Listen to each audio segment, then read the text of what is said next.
Hello student, good morning. क्या हाल है? बढ़िया है। आज हम कुछ वन लाइन क्वेश्चन पर चर्चा करेंगे जो खासकर आपके एनुअल एग्जाम में पूछे जाते हैं। तो इसकी स्टार्टिंग यहाँ से कर रहे हैं। अगर आप ध्यान से देखें तो इसका जो पहला क्वेश्चन है ये एप्सिलॉन नॉट है। एप्सिलॉन नॉट, इसका मात्रक पूछा। अब बात ये आती है कि सर मात्रक कैसे निकालें। तो देखिए, या तो आपको डायरेक्ट याद रहेगा या आप ऐसा करें कि आपको ये तो हमेशा याद रहता है, F equal to 1/4 epsilon naught into Q1 Q2 by R square. तो ऐसा करें कि ये एप्सिलॉन नॉट को यहां ले आए और F को यहां ले आए। तो एप्सिलॉन नॉट ये हो जाएगा 1/4 F into Q1 Q2 by R square. अब ये जो 1/4 ये कांस्टेंट नंबर है, इसकी कोई यूनिट नहीं होती, तो आपके पास जो निकल के आएगा वो आएगा Q1 Q2 और divided by F into R square. अब देखिए, इससे बड़े आराम से आप निकाल सकते हैं।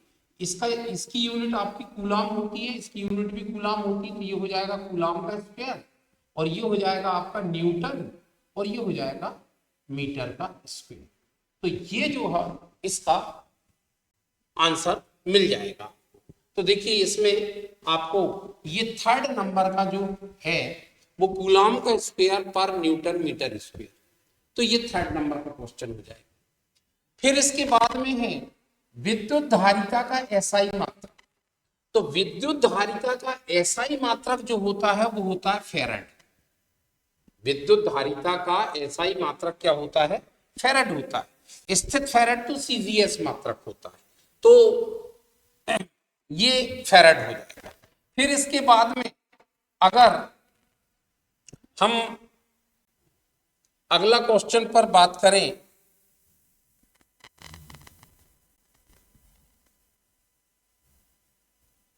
हाँ, अगला क्वेश्चन है इसका कि न्यूनतम आवेश है। तो न्यूनतम आवेश क्या होता है? न्यूनतम आवेश इलेक्ट्रॉनिक आवेश होता है जो कि 1.6 इंटू 10⁻⁻⁻19 कूलाम होता है। जो एक इलेक्ट्रॉन पर आवेश उपस्थित होता है इसे हम सबसे न्यूनतम, प्रकृति में सबसे न्यूनतम आवेश 1.6 इंटू 10⁻⁻19 कूलाम माना गया। एक इलेक्ट्रॉन पर रहेगा तो ये ऋणावेश रहेगा और जिससे इलेक्ट्रॉन निकल कर जाएगा तो उसमें इतना परिमाण का धनावेश आ जाएगा। फिर ये क्वेश्चन देखिए, दो बिंदु आवेश एक दूसरे से 2a दूरी पर रखी, इनको मिलाने वाली रेखा के मध्य बिंदु पर विभव कितना होगा। अब देखिए, दो बिंदु आवेश, ठीक है, और कितनी दूरी पर रखी? 2a दूरी पर रखी, तो इनको मिलाने वाली रेखा का मध्य बिंदु पर विभव कितना होगा। तो देखिए, अगर मान के चले कि ये बिंदु आवेश है, दो बिंदु आवेश, मान लीजिए कि दोनों आवेश जो दिए हैं वो Q दिया है, मान के चले ये भी Q है और ये भी Q है, ठीक।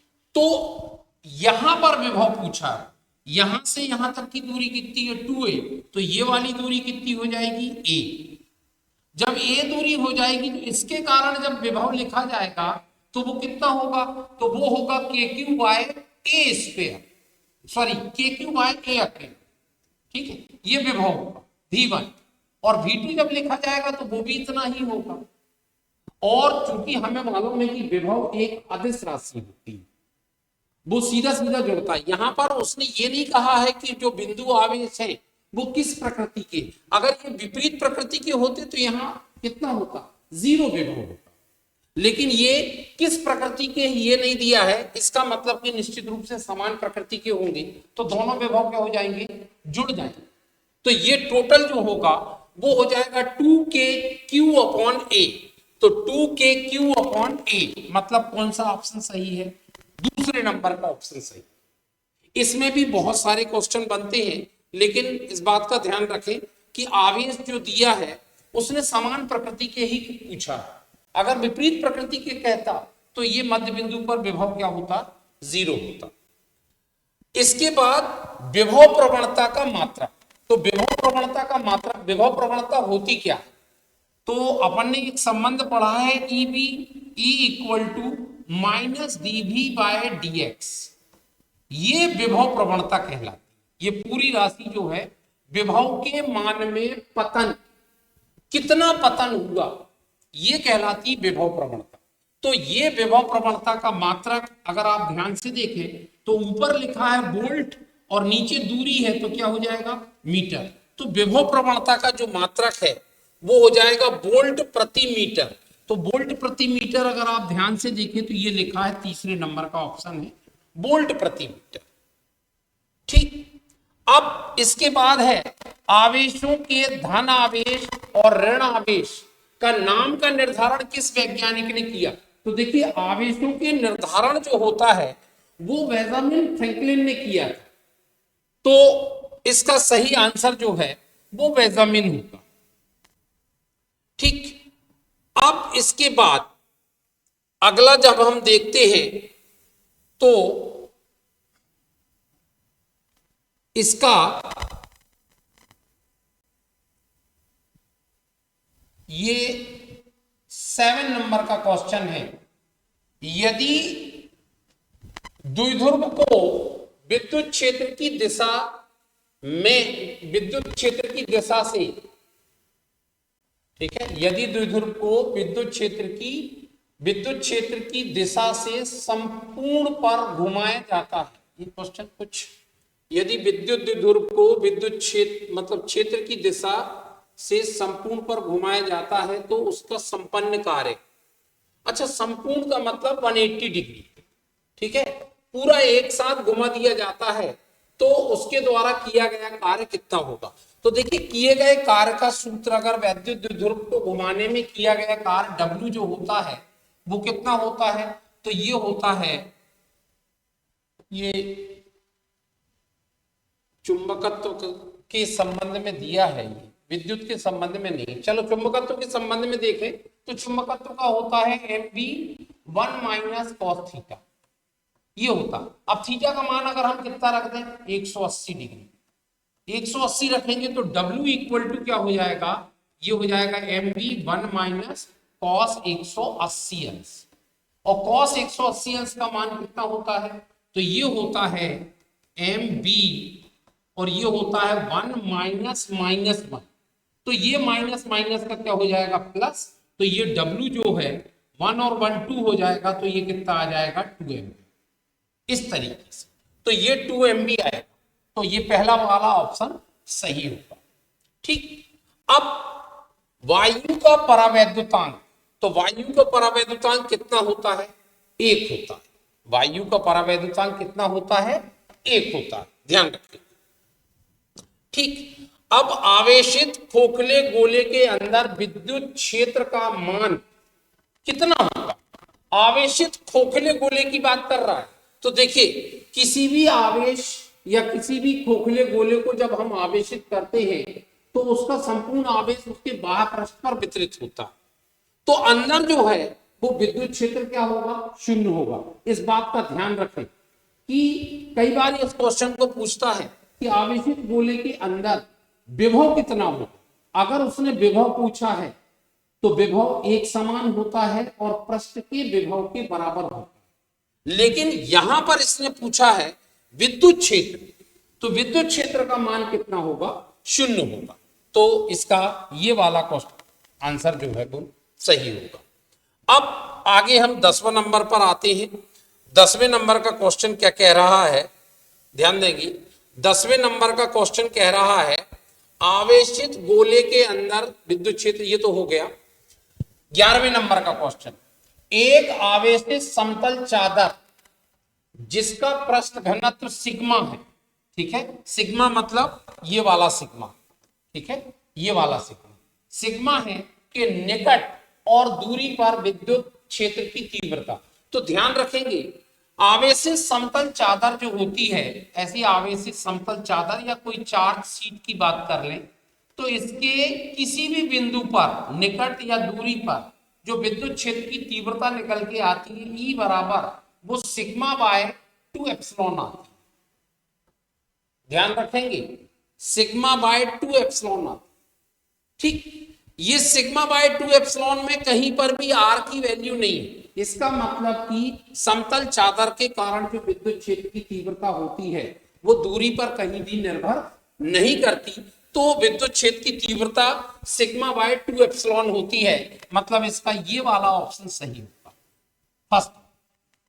ठीक, सिग्मा बाय 2 एप्सिलॉन। ठीक है, अब ध्यान देंगे, आगे हम चलते हैं 12 नंबर की क्वेश्चन में। तो 12 नंबर का क्वेश्चन कहता है कि धातुओं में मुक्त इलेक्ट्रॉन का विश्रांति काल, तो श्रांति काल की बात कर रहा है, विश्रांति काल या श्रांति काल, टाइम ऑफ रिलैक्सेशन। ताप बढ़ाने पर बढ़ता है, ताप बढ़ाने पर घटता है, ताप बढ़ाने पर, तो आप ध्यान देंगे श्रांति काल होता क्या है। श्रांति काल होता है जब इलेक्ट्रॉन अनुगमन वेग करते हैं तो उनकी दो क्रमागत धनायनों के बीच टक्कर में लगा हुआ समय क्या कहलाता है, श्रांति काल कह रहे हैं। और ध्यान रखें कि ताप बढ़ने से इलेक्ट्रॉन की गति जब बढ़ती है तो ये जल्दी टकरा जाएगा, जल्दी टकरा जाएगा, इसका मतलब टाका मान क्या होगा, कम होगा। तो ध्यान रखेंगे ताप बढ़ाने पर धातुओं में मुक्त इलेक्ट्रॉन का विश्रांति काल ताप बढ़ाने पर क्या होता है, घटता है। तो ताप बढ़ाने पर घटता है, तो ये दूसरे नंबर का ऑप्शन सही होगा, ताप बढ़ाने पर घटता है। ठीक, अब एक कूलम आवेश में इलेक्ट्रॉनों की संख्या, तो एक कूलम आवेश में इलेक्ट्रॉनों की संख्या कैसे निकालें हम, तो ध्यान देंगे एक कूलम आवेश में इलेक्ट्रॉनों की संख्या निकालने का तरीका, हमारे पास आवेश की क्वांटीकरण का फार्मूला होता है, Q बराबर होता है Ne। अब Q का मान दिया एक कूलम, N का मान हमें निकालना और E का मान हो जाएगा 1.6 × 10⁻⁻19। जब इसको अपॉन में लेके आएंगे तो अपॉन में क्या हो जाएगा, N इक्वल टू हो जाएगा 1/1.6 इंटू 10⁻⁻19। ये डेसिमल को हटाओगे तो ऊपर एक 10 आ जाएगा और अपॉन में क्या आ गया 16, और ये 10⁻⁻ जब ऊपर जाएगी तो ये 10⁻⁹ बनेगी, जिसमें मैं केवल 18 बना रहा हूं और इसका एक जीरो यहां लगा, तो ये हो जाएगा 100। अब इसको कैंसिल करेंगे तो ये हो जाएगा कितना, पहली बार कैंसिल होगा 6 टाइम, तो कितना बचेगा 96 में 4 बचेगा, 4 में जीरो रखेंगे पॉइंट का तो ये हो जाएगा 40, तो ये हो जाएगा 2, तो 16 2 जब 32, अब कितना बचेगा 8, फिर जीरो रखेंगे तो 80 हो जाएगा, और 80 हो जाएगा और 16 से काटेंगे तो ये 5 आएगा, तो ये कितना हो जाएगा इतनी 6.25 इंटू 10⁻18 इलेक्ट्रॉन, इतने इलेक्ट्रॉन होते हैं एक कूलम आवेश। तो देख ले रहे हैं कौन सा ऑप्शन सही है, ये वाला ऑप्शन 6.25 इंटू 10⁻18। अब इसके बाद एक गतिमान आवेश उत्पन्न करता है, तो अगर आवेश गतिमान है लेकिन गति एक समान अगर कह रहा है तो इसमें विद्युत और चुंबकीय क्षेत्र दोनों आए, ध्यान रखना। लेकिन अगर वो आवेश त्वरित गति करता है तो विद्युत क्षेत्र भी उत्पन्न होता है ई, चुंबकीय क्षेत्र भी उत्पन्न होता है और एनर्जी भी आती है, ऊर्जा भी उत्पन्न होती है, किसके फॉर्म में, EMV के फॉर्म में, इलेक्ट्रोमैग्नेटिक वेव या विद्युत चुंबकीय तरंग के रूप में ऊर्जा भी उत्पन्न होती है। ठीक, तो ये हो गया। अब हम 15वां क्वेश्चन की बात कर ले रहे हैं। 15वां क्वेश्चन क्या कहता है, ये देखिए 15वां क्वेश्चन कह रहा है निम्न की चुंबकीय प्रवृत्ति अल्प किंतु धनात्मक। तो देखिए जो लौह चुंबकीय पदार्थ होते हैं उनकी चुंबकीय प्रवृत्ति धनात्मक तो होती लेकिन बहुत ज्यादा होती, इसमें अल्प कहा है, अल्प किंतु धनात्मक, इसकी चुंबकीय प्रवृत्ति को इसने अल्प कहा है किंतु धनात्मक। क्योंकि अगर हम प्रतिचुंबकी की बात करेंगे तो प्रतिचुंबकी की ऋणात्मक होती है, तो फिर एक ही ऑप्शन सही है, कौन सा? अनुचुंबकी पदार्थ। अनुचुंबकी पदार्थ की जो चुंबकीय प्रवृत्ति होती है वो अल्प होती, बहुत कम होती है, लेकिन धनात्मक। फिर इसके बाद है निर्वात में विद्युत चुंबकीय तरंग का वेग। तो ध्यान रखेंगे, निर्वात में विद्युत चुंबकीय तरंग का जो वेग होता है वो 1/√, के अंदर μ0 इंटू एप्सिलॉन नॉट, ये होता है μ0 इंटू एप्सिलॉन नॉट। निर्वात में विद्युत चुंबकीय तरंग, या C बराबर ले लो या V बराबर ले लो, तो विद्युत चुंबकीय तरंग की जो चाल होती है निर्वात में, या प्रकाश का वेग कह लो, तो प्रकाश का वेग भी निर्वात में इतना होता है, जहां μ0 जो है वो चुंबकनशीलता है और एप्सिलॉन 0 जो है वो विद्युतशीलता है।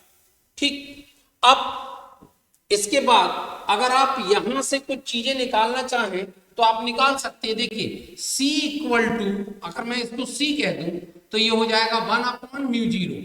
μ0 का मान कितना होता है और एप्सिलॉन 0 का मान कितना होता है, तो आप यहां से देखिए कि हम क्या लिखते हैं, हमने लिखा था, ध्यान देंगे यहां पर μ0 जो होता है वो होता है 4 गुणित 10⁻⁷। ठीक, अच्छा एप्सिलॉन नॉट का मान क्या होता है, अगर आपको नहीं मालूम, एप्सिलॉन नॉट का मान तो 8.854 इंटू 10⁻12 होता है, लेकिन अगर आपको नहीं पता तो आपको ये तो पता है कि 1/4 एप्सिलॉन नॉट का मान जो है वो 9 गुणित 10⁹ होता है। तो फिर हम इसको अपॉन में ले आए और एप्सिलॉन नॉट को यहां पर आ गए, तो एप्सिलॉन नॉट का मान क्या हो जाएगा, तो एप्सिलॉन नॉट का मान जब इसको अपॉन में लेके आएंगे और एप्सिलॉन नॉट को यहां लेके जाएंगे तो ये हो जाएगा 1/4। ठीक, और ये आ जाएगा अपॉन में, तो कितना आ जाएगा 9 इंटू 10⁹, ये आ जाएगा, ये एप्सिलॉन नॉट का। अब इन दोनों के मान को हम यहां रखते हैं इस इक्वेशन में, तो देखिए म्यू नॉट का मान जब रखेंगे तो ये आएगा, तो यहां पर रख दे रहा हूं मैं म्यू नॉट का मान, ये हो जाएगा 4 गुणित 10⁻⁷ गुणित एप्सिलॉन नॉट का मान, तो ये रखूंगा कितना हो जाएगा 1/, ये हो जाएगा 4 गुणित 9 गुणित 10⁹। अगर आप ध्यान से देखें तो ये 4 से 4 तो कैंसिल हो गया। ठीक, और ये अपॉन के अपॉन में, तो ये राशि पलट के क्या हो जाएगी, ऊपर हो जाएगी, तो C का मान जो है वो आ जाएगा √, ये ऊपर चला गया तो 9 इंटू 10⁻⁹ और डिवाइडेड बाय 10⁻⁷। ठीक, अब C का मान क्या होगा, तो C का मान देखिए √, ये ऊपर चला जाएगा तो ये हो जाएगा 9 इंटू 10⁻, ये 7 जाकर ऐड होगा 9 में, तो कितना हो जाएगा 16। ठीक, अब इसको रूट ले ले तो C बराबर कितना आएगा, 9 का रूट कितना होता है 3, 9 का रूट जो है वो होता है 3, और इसका रूट जब पावर 1/2 की कैंसिल होगी तो कितना आएगा 8। क्या आ गया, ये आ गया C बराबर 3 गुणित 10⁸ मीटर पर सेकेंड। ये है निर्वात में प्रकाश की चाल, ये निर्वात में प्रकाश की चाल। ठीक, अब अगला अगर हम देखें तो ध्यान देंगे इसका सही ऑप्शन जो है वो हो जाएगा C बराबर 1/, ये पहला वाला, ये पहला वाला C बराबर 1/√μ0 धारा घनत्व का SI मात्रा। तो धारा घनत्व क्या होता है, धारा घनत्व का सूत्र क्या होता है, एकांक क्षेत्रफल पर बहने वाली धारा, जिसको हम धारा घनत्व कहते हैं, J बराबर होता है I/A। यहां से आप फार्मूला निकाल लीजिए, I का मात्रक क्या होता है एम्पियर, I का मात्रक एम्पियर, और ये क्या हो जाएगा मीटर का स्क्वायर, तो इसका जो मात्रक होगा वो एम्पियर मीटर का स्क्वायर, इसमें 4th नंबर का ऑप्शन सही होगा, एम्पियर मीटर का स्क्वायर। ठीक, शुद्ध संधारित्र के लिए प्रत्यावर्ती धारा में, शुद्ध संधारित्र के लिए प्रत्यावर्ती धारा में धारा तथा वोल्टेज के बीच कलांतर पूछा है। आपको मालूम है कि जो L परिपथ होता है, L परिपथ और C परिपथ, इन दोनों की विशेषता ये होती है कि धारा और विभवांतर के बीच जो कलांतर होता है वो π/2 का होता है। ठीक है, धारा और विभवांतर के बीच कलांतर π/2 का होता है।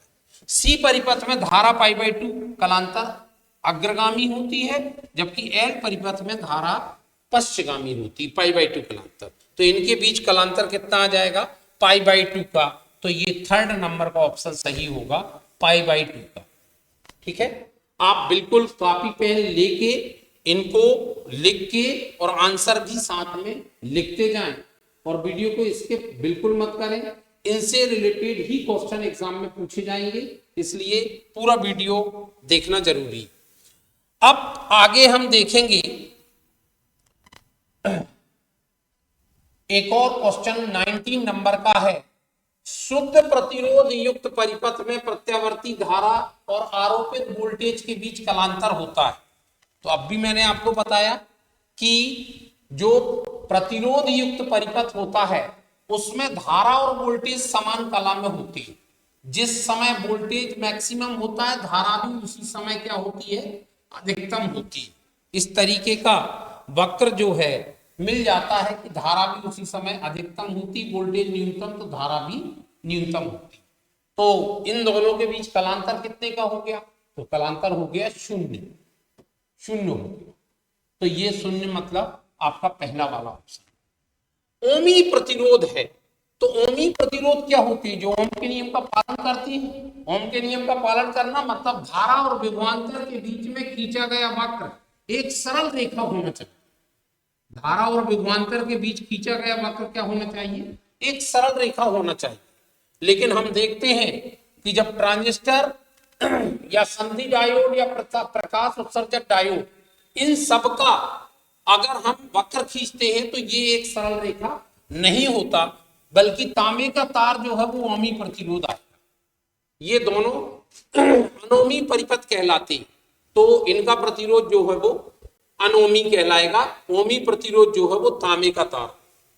इसके बाद चुंबकीय क्षेत्र की तीव्रता का सीजीएस मात्रक बताना। ध्यान रखेंगे, चुंबकीय क्षेत्र की तीव्रता के 3 मात्रक जहां तक अपने पास होते हैं एमकेएस में, और सीजीएस में केवल 2 ही होती है, एक गॉस होता है और दूसरा ऑरस्टेट होता है। और जबकि एसआई में 3 मात्रक होती है, एक होता है न्यूटन पर एम्पियर मीटर, दूसरा होता है टेस्ला, और तीसरा होता है वेबर पर मीटर स्क्वायर। ये एसआई मात्रक है, इनको भी याद रखेंगे, इनमें से भी पूछ लेगा। और सीजीएस मात्रक जो होता है वो होता है गॉस और ऑरस्टेट, ऑरस्टेट। ठीक, और इनमें रिलेशन भी आपको याद रखना चाहिए। रिलेशन क्या होता है, तो रिलेशन होता है एक एसआई मात्रक बराबर 10⁴ सीजीएस मात्रक। ध्यान रखें, मतलब एसआई की जगह में आप न्यूटन पर एम्पियर मीटर ले सकते हैं, वेबर पर मीटर स्क्वायर ले सकते हैं, या टेस्ला ले सकते हैं, और सीजीएस में आप गॉस भी ले सकते हैं और ऑरस्टेट भी ले सकते हैं। तो ध्यान रखेंगे ये दूसरे नंबर का ऑप्शन सही होगा, गॉस और ऑरस्टेट। संयुक्त सूक्ष्मदर्शी में नेत्रिका की फोकस दूरी अभिरक्षक की फोकस दूरी से क्या होती, कम होती है, अधिक होती है, क्या होती है? तो अपन आगे देखते हैं कि ये जो है संयुक्त सूक्ष्मदर्शी में नेत्रिका की फोकस दूरी माने एफ और अभिदर्शक की फोकस दूरी एफ है। तो ध्यान रखेंगे ये बड़ी होती, क्यों? संयुक्त सूक्ष्मदर्शी में जो अभिदर्शक लेंस होता है वो छोटा होता है और नेत्रिका लेंस क्या होती है, बड़ी। ठीक, तो इस तरीके से इसकी फोकस दूरी कम होती है और इसकी ज्यादा होती है।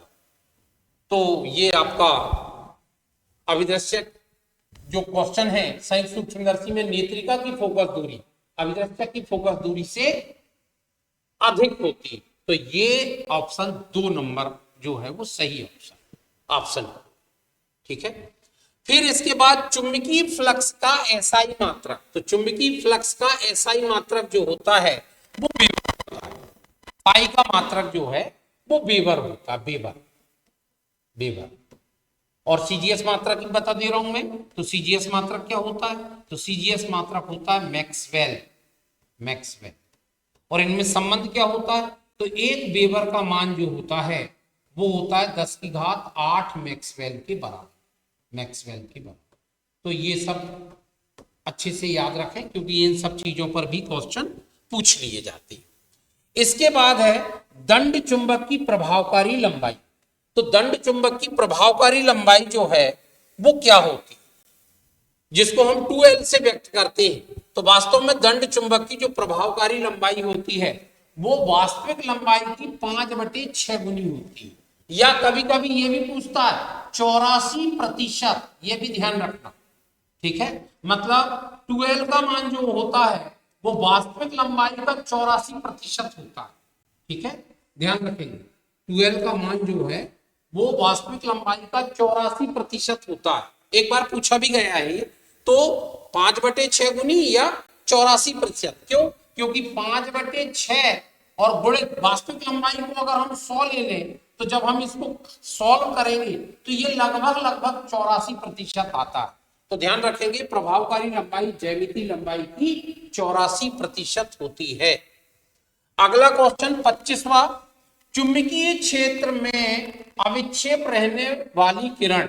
तो ध्यान रखेंगे चुंबकीय क्षेत्र में, चुंबकीय क्षेत्र की बात कर रहा है, तो चुंबकीय क्षेत्र में अगर कोई आवेशित किरण प्रवेश करेगी तो हमें मालूम है उस पर लारेंज बल लगेगा और वो विक्षेप आ जाएगा उसमें।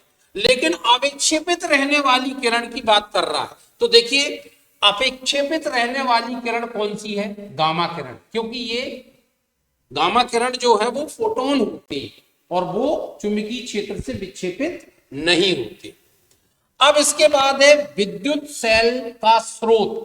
तो विद्युत सेल का स्रोत क्या है, ठीक है, मतलब विद्युत सेल स्रोत है, काय का स्रोत है ये, तो ध्यान रखेंगे हम जानते हैं कि सेल को जब हम किसी परिपथ में जोड़ते हैं, यहां पर ये सेल को अगर हमने जोड़ दिया तो परिपथ में आवेश बहने लगता है, आवेश बहने लगता है।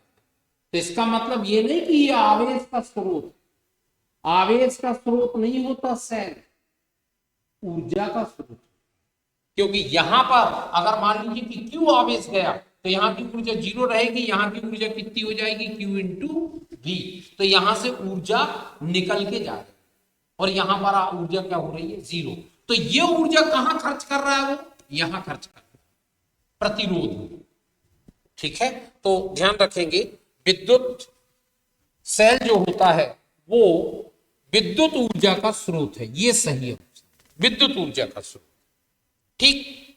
इसके बाद अगला अगर हम देखेंगे तो 27वें नंबर का क्वेश्चन जो है, धारावाही वृत्ताकार कुंडली के केंद्र में चुंबकीय क्षेत्र होता है, ठीक है, कैसे होता है, तल के लंबवत, कैसे होता है, तल के लंबवत। अगर धारा की दिशा, ध्यान रखेंगे ये कुंडली है, वृत्ताकार कुंडली, धारा ऐसी जा रही है, अगर धारा एंटी क्लॉक मतलब क्लॉकवाइज है तो चुंबकीय क्षेत्र तल के लंबवत होगा अंदर की तरफ, और एक समान केंद्र में एक समान चुंबकीय क्षेत्र होता है, क्योंकि यहाँ पर चुंबकीय बल रेखाएं जो है वो सेकेंडरी वृत्तों के रूप में होती है, और जैसे जैसे केंद्र की ओर बढ़ते जाते हैं तो बल रेखाओं की वक्रता कम होती जाती है, केंद्र पर जाकर ये बल रेखाएं परस्पर समांतर हो जाती है। तो केंद्र पर चुंबकीय क्षेत्र एक समान होता है और तल के लंबवत होता है। अब अगर धारा की दिशा कैसी है, क्लॉकवाइज है तो चुंबकीय क्षेत्र अंदर रहेगा, और धारा की दिशा अगर एंटी क्लॉकवाइज है तो चुंबकीय क्षेत्र बाहर रहेगा। तो यहां पर कुंडली के तल के लंबवत होगा, तो इसका ये वाला ऑप्शन सही होगा। इसके बाद है एक पूर्ण चक्र में प्रत्यावर्ती धारा का औसत मान।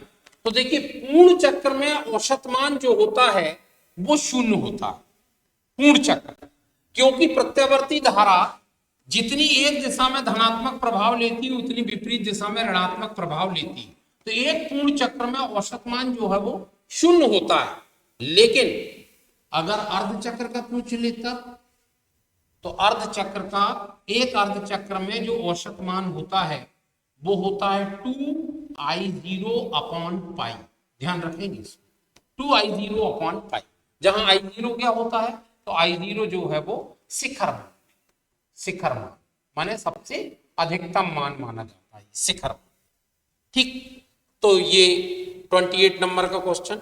अब 29 नंबर का क्वेश्चन जो है, विद्युत चुंबकीय प्रेरण में प्रेरित विद्युत वाहक बल निम्न में किससे स्वतंत्र होता है?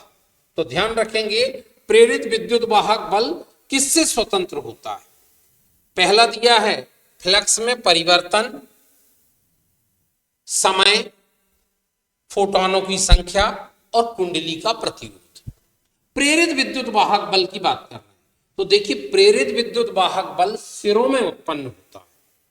ठीक है, अगर कुंडली बंद है तो उसमें धारा जाती है, अगर कुंडली खुली है तो केवल प्रेरित विद्युत वाहक बल उत्पन्न होगा। तो जब धारा प्रवाहित ही नहीं होगी तो धारा वृद्धि या परिवर्तन का जो विरोध करता है वो यही तो है, कुंडली का प्रतिरोध। इसका मतलब प्रेरित विद्युत वाहक बल किस बात पर निर्भर, किससे स्वतंत्र होता है, तो कुंडली के प्रतिरोध से स्वतंत्र होता है। अगला हम देखेंगे, प्रकाश की तरंग प्रकृति की व्याख्या नहीं की जा सकती। तो प्रकाश की तरंग प्रकृति की व्याख्या किससे नहीं की जा सकती? ध्यान देंगे यहां पर, प्रकाश की तरंग प्रकृति की व्याख्या नहीं की जा सकती किससे? ये प्रकाश विद्युत प्रभाव, ये प्रकाश की कण प्रकृति की पुष्टि करता है।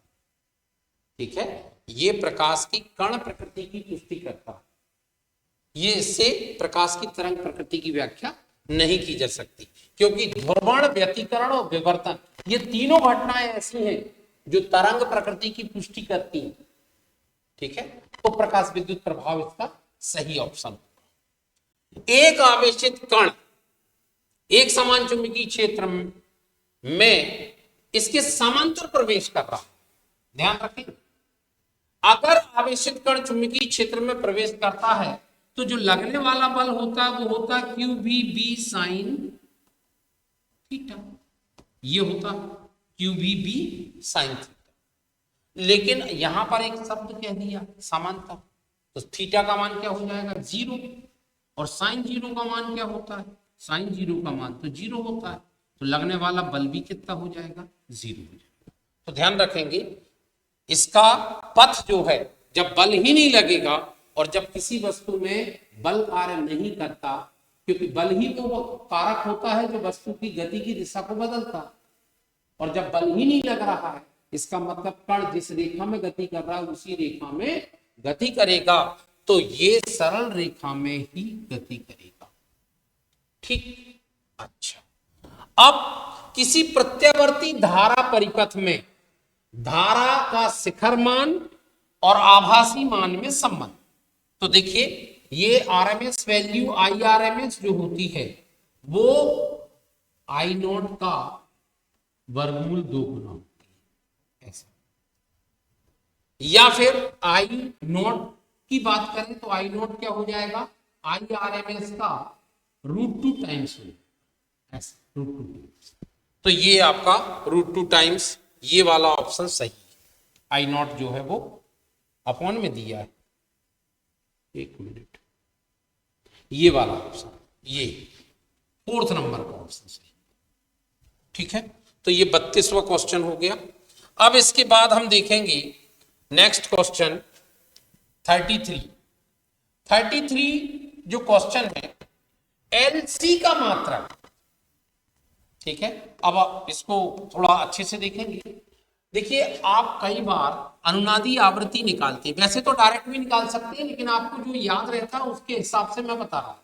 अनुनादी आवृत्ति जो होती है न्यू, वो होती है 1/2 पाई √LC, ऐसी होती है। इसका मात्रक क्या है? इसको अगर मैं यहां ले आऊं, ध्यान देंगे, इसको मैं यहां ले आऊं तो ये हो जाएगा √LC और ये हो जाएगा 1/2 पाई न्यू। तो 2 पाई का कोई मात्रक तो होगा नहीं, तो फिर न्यू का क्या मात्रक होता है? तो आपको मालूम है कि न्यू का मात्रक होता है सेकेंड की पावर -1। इसका मतलब जब इसको मैं ऊपर ले जाऊंगा तो क्या लिखूंगा? सेकेंड। तो एलसी का मात्रक क्या आ गया? LC का मात्रक सेकंड। देखिए मात्रक निकालना आना चाहिए, क्योंकि एक मतलब पर्टिकुलर टाइम पर अगर आपको ध्यान नहीं आया तो कम से कम आपको ये मेथड पता है तो आप निकाल तो सकोगे एटलीस्ट कि कम से कम इसका मात्रक जो है वो सेकंड कैसे निकलता। तो इसका मात्रक जो है वो क्या आता है, सेकंड आता है। अब विद्युत धारा की चुंबकीय प्रभाव की खोज किसने की, तो आपको मालूम है कि ये विद्युत धारा के चुंबकीय प्रभाव की खोज किसने की थी, ओरस्टेट ने की थी, क्योंकि पहला एक्सपेरिमेंट ओरस्टेट ने दिया था, तो ओरस्टेट ने की थी।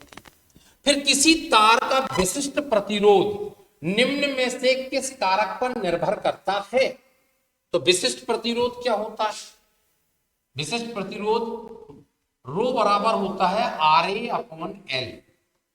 ध्यान रखेंगे किसी भी चालक का विशिष्ट प्रतिरोध इन सारी बातों पर निर्भर नहीं करेगा।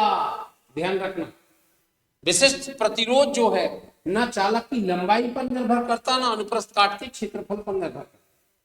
तो फिर ये किस बात पर निर्भर करता है, तो इसके लिए अगर आपको फार्मूला अगर पता है प्रतिरोध का क्या फार्मूला होता है तो आप वहां से भी निकाल सकते हैं। प्रतिरोध का आपको मालूम फार्मूला होता है M/N/E² टा इंटू L/A। ये प्रतिरोध का फार्मूला होता है, ठीक। N प्रति एकांक आयतन में मुक्त इलेक्ट्रॉनों की संख्या है, E इलेक्ट्रॉनिक आवेश है, टा क्या होता है, श्रांति काल होता है, ये लंबाई होगी। तो ये जो है अगर आप ध्यान से देखें तो R equal to rho into L/A। तो L/A तो यहां पर भी, तो रो की जगह हम क्या आया, ये आया। तो ये है एक्चुअल में चालक का विशिष्ट प्रतिरोध M/Ne² टा। कुछ बुकों में 2M भी लिख देता है, तो Ne² टा। तो अब इसमें से आप देख लीजिए कि किसी चालक का विशिष्ट प्रतिरोध तार की लंबाई पर तो करता नहीं है, तार के द्रव्यमान पर भी नहीं करता, तार के व्यास पर भी, तो फिर एक ही ऑप्शन बचता है, कौन सा, तार के पदार्थ पर, क्योंकि ये सारी चीजें पदार्थ की प्रकृति से जुड़ी हैं, तो ये तार के पदार्थ पर निर्भर करता है। इसके बाद 36 नंबर का क्वेश्चन है।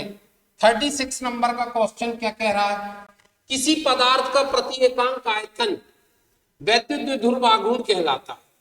तो आपको मालूम एकांक आयतन के उत्पन्न चुंबकीय आघूर्ण, एकांक आयतन का चुंबकीय आघूर्ण जो होता है, ठीक है, ये चुंबकीय आघूर्ण I से डिनोट करते हैं, कुछ बुकों में M भी देता है, ठीक है, तो M/V लेते हैं चुंबकीय आघूर्ण। तो ये होता है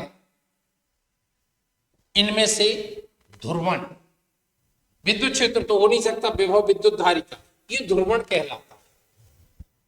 फिर इसके बाद में एक आदर्श वोल्टमीटर का प्रतिरोध कितना होना चाहिए, तो अनंत होना चाहिए। कई बार पूछा जाता है कि एमीटर का प्रतिरोध कितना होना चाहिए, तो 0 होना चाहिए। अब बात ये है कि अनंत तो नहीं हो सकता, तो इसको अधिकतम रखा जाता है ताकि इसमें से कम धारा जाए, क्योंकि अगर इसमें धारा जाएगी तो वो धारा का मापन ठीक से नहीं होगा।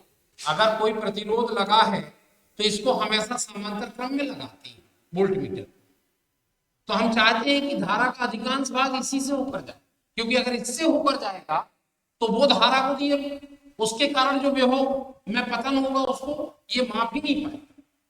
तो इसलिए हम चाहते हैं कि इसका प्रतिरोध ज्यादा से ज्यादा हो ताकि ये वाली धारा कम से कम आए और अधिकांश धारा प्रतिरोध में से होकर जाए, ताकि सिरों पर कितना विभव पतन हुआ ये हम वोल्टमीटर से माप सकें। तो ध्यान रखेंगे कि आदर्श वोल्टमीटर का प्रतिरोध कितना होना चाहिए, अनंत होना चाहिए। कोहरे में के रूप में उपयोग की जाने वाली तरंग, तो कौन सी प्रकाश किरणों से कोहरे को देखा जाता है, तो ध्यान रखेंगे कोहरे में देखने के लिए या अंधेरे में देखने के लिए हम इंफ्रारेड गॉगल्स का यूज करते हैं, ठीक है। अवरक्त तरंगें इसका सही ऑप्शन, क्योंकि परावैंगनिक किरणों का उपयोग कर नहीं सकते, दृश्य प्रकाश का भी उपयोग नहीं कर सकते, इनमें से कोई नहीं तो अवरक्त तरंगों का उपयोग किया जाता है इंफ्रारेड कैमरे से। फिर इसके बाद में है विद्युत चुंबकीय तरंग उत्पन्न होती है, तो विद्युत चुंबकीय तरंग कैसे उत्पन्न होती है, तो अब भी मैंने आपको बताया था थोड़ी देर पहले कि गतिमान आवेश होता है और अगर एक समान वेग से चल रहा है तो विद्युत क्षेत्र और चुंबकीय क्षेत्र उत्पन्न करेगा। लेकिन अगर वो आवेश त्वरित गति कर रहा है तो साथ में एनर्जी भी उत्पन्न करेगा, और वो एनर्जी किसके फॉर्म में रहेगी? इलेक्ट्रोमैग्नेटिक वेव के फॉर्म में रहेगी। मतलब कहने का ये है कि विद्युत चुंबकीय तरंग उत्पन्न होती है तो त्वरित आवेश से होती है। त्वरित आवेश, स्थिर आवेश केवल विद्युत क्षेत्र उत्पन्न करता है, एक समान वेग से चल रहा है तो दोनों उत्पन्न करेगा। धारावाही चालक में भी केवल चुंबकीय क्षेत्र उत्पन्न होगा, तो त्वरित आवेश इसका सही ऑप्शन लिखते जाएंगे। और उसके बाद अब हम देखते हैं 40वें नंबर का प्रश्न। यांत्रिक ऊर्जा को विद्युत ऊर्जा में बदलने की युक्ति है। तो यांत्रिक ऊर्जा को विद्युत ऊर्जा में कौन बदलता है? यांत्रिक ऊर्जा को विद्युत ऊर्जा में कौन बदलता है? AC generator. ठीक है, एसी जनरेटर जो होता है वो यांत्रिक ऊर्जा को काय में बदलता है? विद्युत ऊर्जा में। इसका उल्टा कह दें, विद्युत ऊर्जा को यांत्रिक ऊर्जा में कौन बदलता है? तो फिर आएगा डीसी मोटर। लेकिन अभी कौन सा आएगा? AC generator. ठीक, व्यतिकरण होता है। व्यतिकरण किसमें होता है? केवल अनुदैर्घ्य तरंगों में, केवल अनुप्रस्थ तरंगों में, अनुदैर्घ्य अनुप्रस्थ तरंग दोनों में, और इनमें से कोई नहीं। तो ये ऑप्शन सही, दोनों में होता है। ध्वनि तरंग में भी व्यतिकरण होता है और प्रकाश तरंगों में व्यतिकरण होता है। इसका मतलब कि अनुदैर्घ्य और अनुप्रस्थ दोनों प्रकार की तरंगों में व्यतिकरण की घटना होती है। ठीक, फिर इसके बाद एक गतिमान आवेश उत्पन्न करता है तो दोनों, ये भी रिपीट हो रहा है ये क्वेश्चन। ठीक है, ये दोनों, ठीक है, एक गतिमान आवेश उत्पन्न करता है, केवल विद्युत क्षेत्र, केवल चुंबकीय क्षेत्र, विद्युत और चुंबकीय क्षेत्र, तो ये दोनों आएगा। ठीक है, ये विद्युत और चुंबकीय क्षेत्र, ये दोनों। इसके बाद ओजोन मंडल अवशोषित करता है। तो आपको ये 10th में भी पढ़ाया गया होगा। ये बहुत सिंपल क्वेश्चन है। किन तरंगों को अवशोषित कर देता है? ओजोन परत जो है पृथ्वी तक नहीं आने देती, इसको परावैंगनी किरणों को अवशोषित कर लेता। अवरक्त किरणों को अवशोषित नहीं करता, क्योंकि अवरक्त किरणें अगर अवशोषित हो जाती तो हमारी पृथ्वी तक गर्मी आ ही नहीं पाती। ठीक है, तो ध्यान रखें। क्या होता है जब किसी कुंडली में, कुंडली को उसकी लंबाई के बराबर भागों में काटा जाए? देखिए, क्या होता है जब किसी चुंबक को, जब किसी चुंबक को उसकी लंबाई के बराबर भागों में काटा जाए।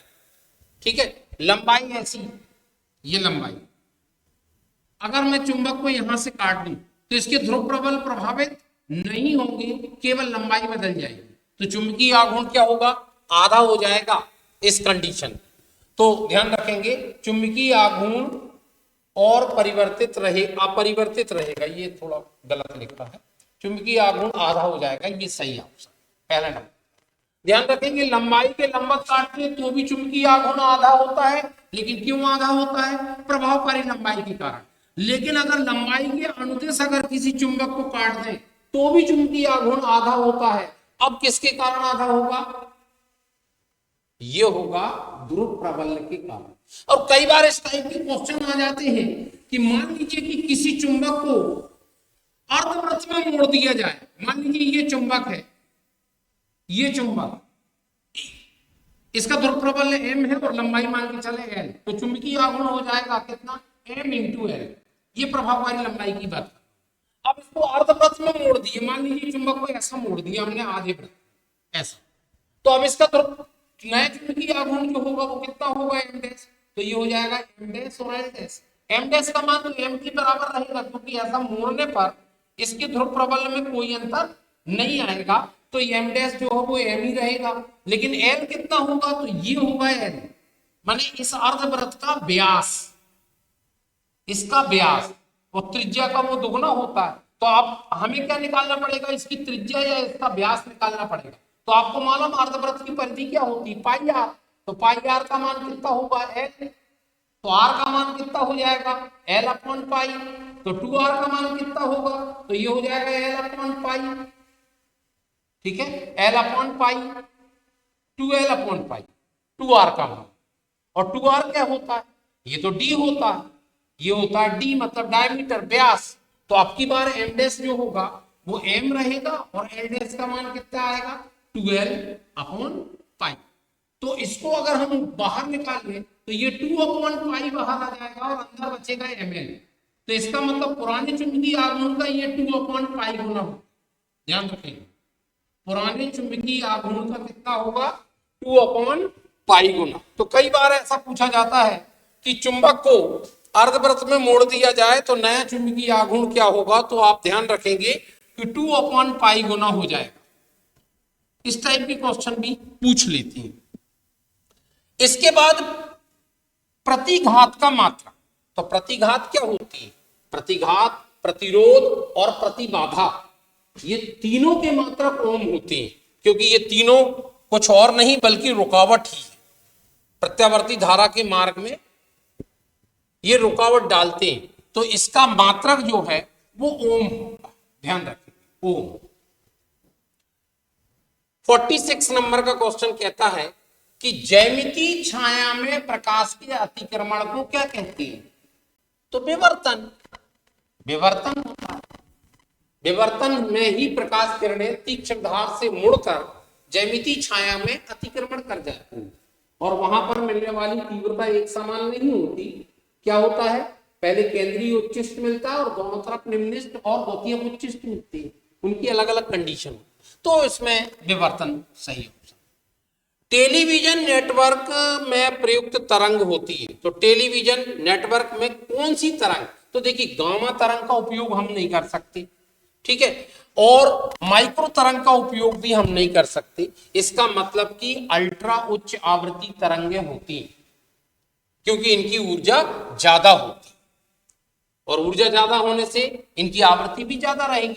अगर आपको ध्यान नहीं आ रहा तो ये वाला फार्मूला देख लीजिए, E बराबर h न्यू, तो ऊर्जा ज्यादा रहेगी तभी तो आवृत्ति ज्यादा होगी।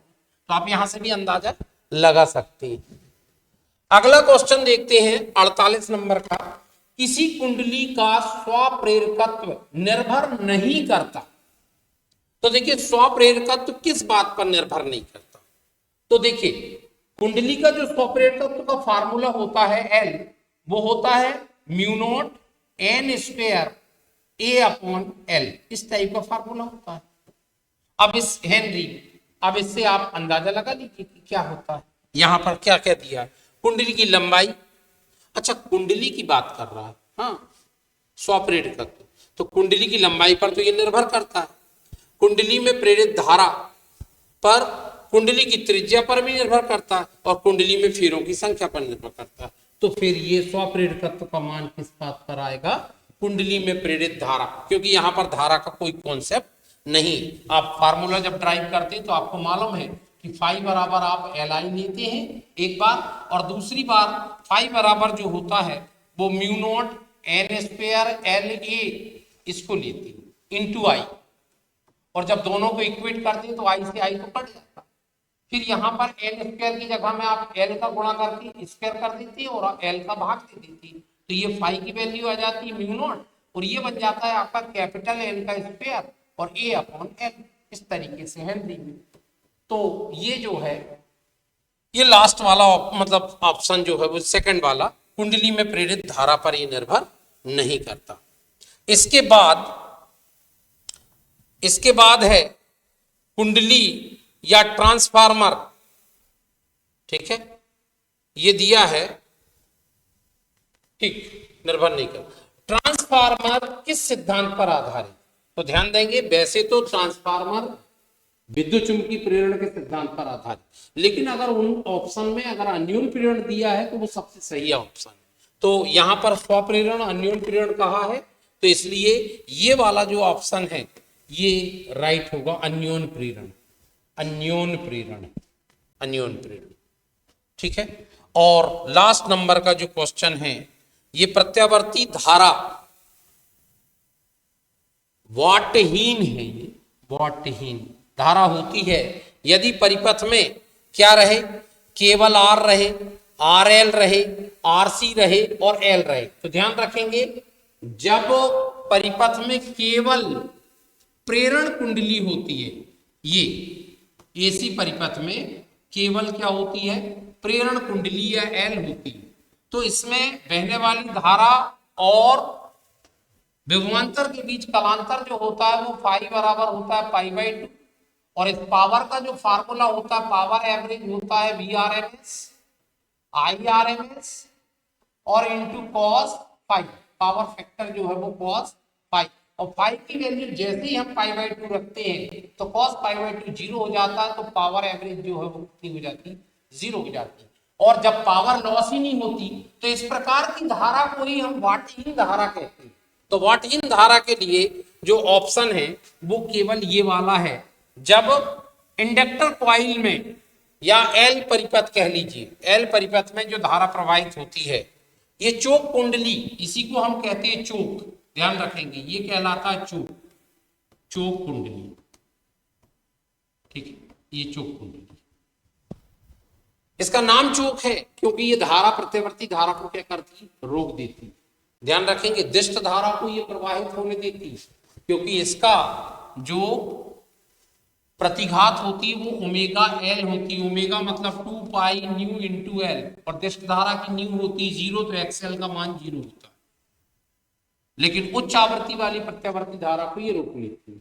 इसी टाइप से ध्यान रखेंगे संधारित्र के लिए कि संधारित्र जो होता है, संधारित्र, ये संधारित्र जो होता है उसकी जो प्रतिघात होती है, धारिती प्रतिघात XC, वो होती है 1/ओमेगा C। तो अगर हम ओमेगा का मान रख दें 2 पाई न्यू इंटू सी, तो अगर न्यू बराबर 0 रखेंगे तो ये समथिंग अपॉन 0 इज इन्फिनिटी, मतलब ये दिष्ट धारा के लिए अनंत ओम की प्रतिघात उत्पन्न करता है, लेकिन एसी धारा को ये अनंत ओम की प्रतिघात उत्पन्न, मतलब अगर यहाँ पर हम दिष्ट धारा स्रोत लगा दें तो ये धारा यहाँ से प्रवाहित ही नहीं हो पाएगी, ये संधारित्र पूरी आवेशित हो जाएगा और इसके बाद धारा प्रवाह बंद हो जाएगा। क्षणिक धारा प्रवाहित होगी, ठीक है, लेकिन ये जो है एसी धारा को प्रवाहित कर देगा लेकिन डीसी को रोक लेगा। तो ध्यान रखेंगे ये 50 ऑब्जेक्टिव है। अगली क्लास में अपन और भी ऑब्जेक्टिव करेंगे, तो इस बात का ध्यान रखें कि इनको अच्छे से तैयार करें। इनमें से काफी ऑब्जेक्टिव आपके आते हैं। Thank you.